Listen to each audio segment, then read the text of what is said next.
பலன் அளிப்பவராய் மாறுவோம்.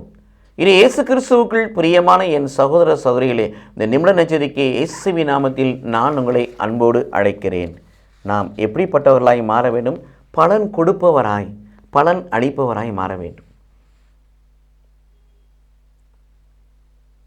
தனக்கு பலன் கொடுக்கும் என்று நம்பி அந்த நிலத்திலே விதையை விதைக்கிறார்கள்.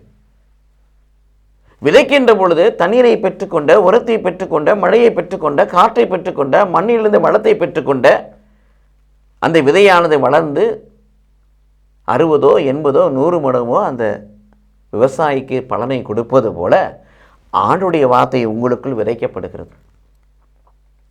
கொலோசையர் 3:16 வாசிக்கிறோம், இயேசு கிறிஸ்துவின் வார்த்தை நிறைவளத்தோடு உங்கள் உள்ளங்களில் குடிக்கொள்வதாக. உள்ளந்தான் நமக்கு இதயம், பரிசுத்த ஆவியானவர் தான் தண்ணி, இந்த உடல் தான் மண். இதுக்குள்ளே கடவுளுடைய வார்த்தை விதைக்கப்படுகின்ற பொழுது நாமும் அந்த விவசாயிக்கு அந்த விதை எவ்விதமான பலனை கொடுத்ததோ இந்த விதையாகிய வார்த்தை நாமும் பலன் கொடுக்கதாய் மாற்ற வேண்டும். பரிசுத்த ஆவியானவர் துணை செய்வார். ஆம் பிரியமானவரே, பலன் கொடுப்பவர்களாய் நாம் மாற வேண்டும். அதுக்கு ஒரு வழி யோவான் நற்செய்தி மன்னிக்கவும் யாக்கோபு 1:22 வாசிக்கிறோம், ஆண்டுடைய வார்த்தையை கேட்பதோடு மட்டும் நின்று விடாமல் அதன்படி நடப்பவர்களாய் மாறுங்கள்.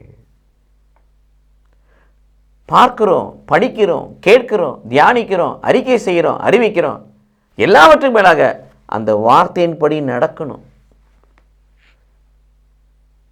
வார்த்தையின்படி நடக்கணும். உதாரணமாக எபேசியர் 4:32 கிறிஸ்துவுக்குள் கடவுள் உங்கள் பாவங்களை மன்னித்துள்ளது போல நீங்கள் ஒருவர் ஒருவருடைய பாவங்களை குற்றங்களை மன்னியுங்கள். எந்த அளவுக்கு மன்னிக்கிறோம்? எந்த அளவுக்கு குற்றங்களை பொறுத்து கொடுக்கிறோம்?